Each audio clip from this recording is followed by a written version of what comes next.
자, 이 부분은 삼성전자 주가를 보는 장기적 관점의 뷰예요. 지난 2015년에 중국이 중국제조 2025라는 아주 웅대한 계획을 발표하면서 향후 10년 동안 무려 170조 원을 들여가지고 반도체 자금률을 70%까지 올리겠다라고 이야기를 했죠. 근데 중국 정부의 반도체에 대한 의지는 요 170조로 단순히 표현할 수 없어요. 수단과 방법을 가리지 않고 반도체를 향해서 중국은 지금 올인하고 있는 상황이에요. 이걸 단적으로 보여주는 사건이 올 초에 암차이나의 국유화 문제예요. 이게 뭐냐면은 암차이나는 중국의 이 합작법인법에 의해서 중국 정부가 51%의 지분을 들고 있는 회사입니다. 그리고 암이 이제 49%를 들고 있는데, 이 중국 차이나 법인의 이 CEO가 앨런 우라는 아저씨인데, 이 아저씨가 고객들한테 이제 기술 가격을 좀 할인해 준다는 거를 미끼로 개인 펀드에 투자를 고객들한테 요청을 했어요. 일종의 약간 좀 배임 같은 행위를 일으켰고, 이거에 대해서 영국에 있는 암 본사에서 이 앨런 우를 해고했습니다. 그런데 문제는 이 앨런 우가 이에 불복해가지고 독자 경영을 발표를 했어요. 이게 뭐냐면은 본사에서 나를 잘랐는데 계속해서 사장을 하고 있다라는 얘기죠. 이게 가능한 건 사실 중국 정부가 51%를 들고 있기 때문에 이게 가능을 한 거고, 이 쿠데타의 배경에는 중국 정부가 서 있다라고 보는 게 맞는 거죠. 그럼 왜 중국 정부는 이러한 짓을 했느냐? 암이 갖고 있는 기술을 중국 내 내부화하고 싶다라는 욕구 때문인 거죠. 중국이 이렇게 반도체에 대해서 엄청나게 투자를 하면 할수록 우리가 두려워하는 거는 반도체에도 디스플레이와 같은 상황이 벌어지지 않을까라는 두려움이 생기는 거죠. 한때 LCD 사업에서 우리나라가 세계 1위였는데 지금 중국한테 밀려가지고 삼성 같은 경우는 아예 이제 LCD 사업을 철수했고, LG 같은 경우도 무려 6분기 연속 적자를 냈어요.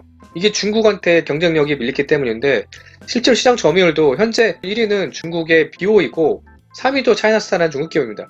LG랑 삼성이 그나마 4위, 5위 정도의 간신히 턱걸이를 하고 있는 상황이니까 얼마나 처참하게 디스플레이 분야에서 우리가 중국에 밀렸는지를 체감할 수 있죠. 이제 LG나 삼성 같은 경우는 LCD는 포기하고 우리는 좀 기술을 강화해서 OLED로 가보겠다라고 투자를 진행을 하고 있는 상황인데, 이것도 녹록치는 않은 게 중국도 또 만만치 않게 OLED에 투자를 하고 있거든요.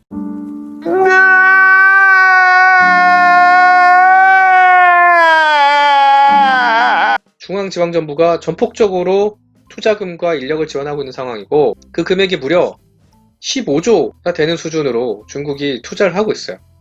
그러니까 33,000원까지 하는 주가가 현재 15,000원 반토막이 났고, 올해 3분기에 LG 디스플레이가 사실 흑자 전환을 했음에도 불구하고 주가는 여전히 반등을 하지 못하고 있죠. 시장에서는 앞으로 OLED 시장도 그다지 우리나라가 다시 경쟁력을 회복할 수 있을 것 같지 않다라는 전망을 하고 있는 겁니다. 결국 관건은 우리가 얼만큼 중국과 기술 격차를 유지할 수 있느냐가 중요한 건데, D램 같은 경우는 사실 좀 괜찮아요.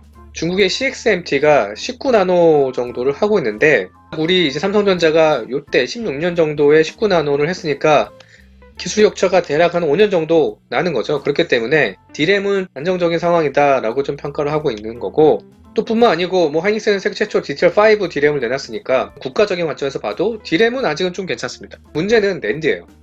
낸드 같은 경우는 삼성전자가 현재 128단 낸드 플래시를 만들고 있는데, 이 중국의 YMTC라고 하는 메모리 회사가 내년이면 128단을 만들기로 발표를 했어요. 그러니까 기술 격차가 불과 1년밖에 차이가 안 내는 상황이고, 원래 내년쯤 예상했던 이 YMTC의 낸드 개발이 조금 더 속도가 나서 올 초에 개발을 끝냈고, 거기다가 삼성전보다 한참 뒤쳐졌다 생각했던 마이크론이 176단을 시제품 같긴 하지만 만들어가지고 고객한테 인도를 했습니다. 삼성전자보다 더 빠르게 말이죠.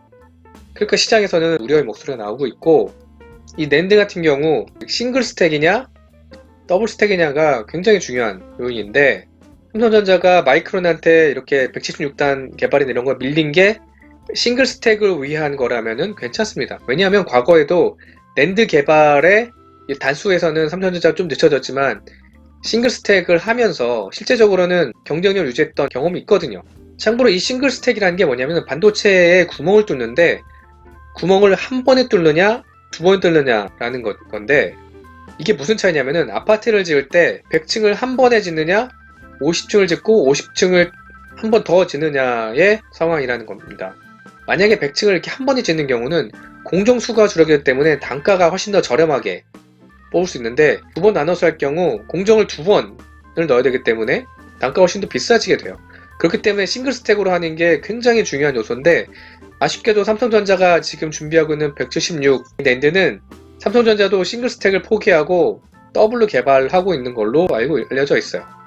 그러니까 점점 더 반도체 기술 격차가 낮아지고 있다라고 생각하면 됩니다. 메모리 차원을 넘어서 팹리스 같은 경우 중국의 전체계 시장 점유율이 15% 정도 돼서 한국보다 일단 월등히 높습니다. 특히 이 하이실리콘 이런 회사들이 자체적으로 AP를 만들고 하면서 경쟁력을 유지를 하고 있고, 다만 이제 파운드리 같은 경우는 삼성전자의 경쟁력이 SMI 중국 기업 이런 데보다는 월등히 높기 때문에 경쟁력은 유지할 수 있다라는 거죠. 기술 경쟁력이 왜 중요하냐면은, 우리가 인텔 사례에서 인텔이 2016년에 공식적으로 무어의 법칙을 폐기를 하죠.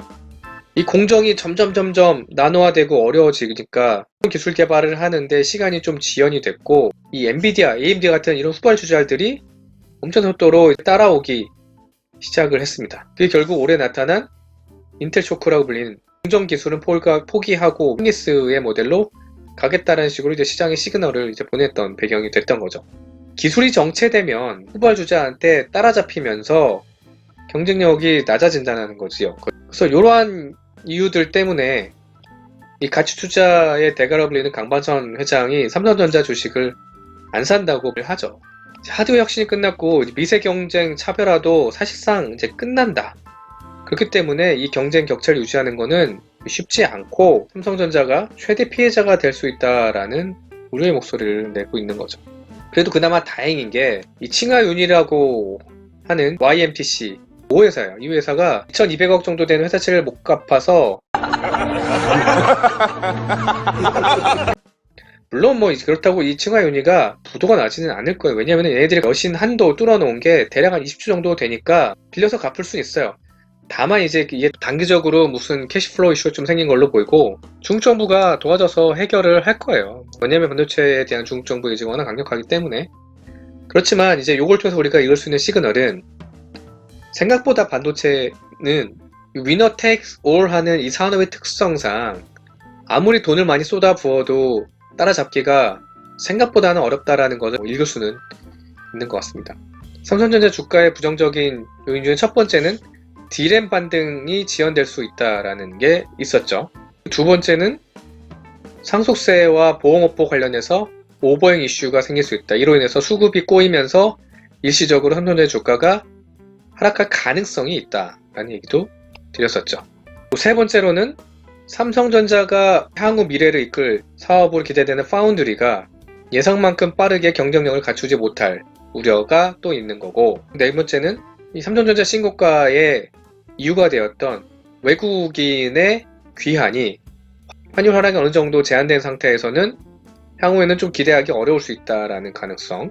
그리고 마지막으로 다섯 번째는 중국의 반도체 굴기로 인해서 중장기적으로 삼성전자의 경쟁력이 훼손된다라고 생각이 되면 이게 바로 주가에 반영이 됨으로써 부정적인 영향을 미칠 수 있다라는 이야기죠. 다만 우리가 이렇게 이제 삼성전자의 주가에 부정적인 영향을 미칠 수 있는 이 5가지 요인에 대해서 알아보기는 했지만, 삼성전자 주가에 대한 전반적인 의견은 내년이 좋을 거다라는 거고, 사실 저도 거기에 동의를 합니다.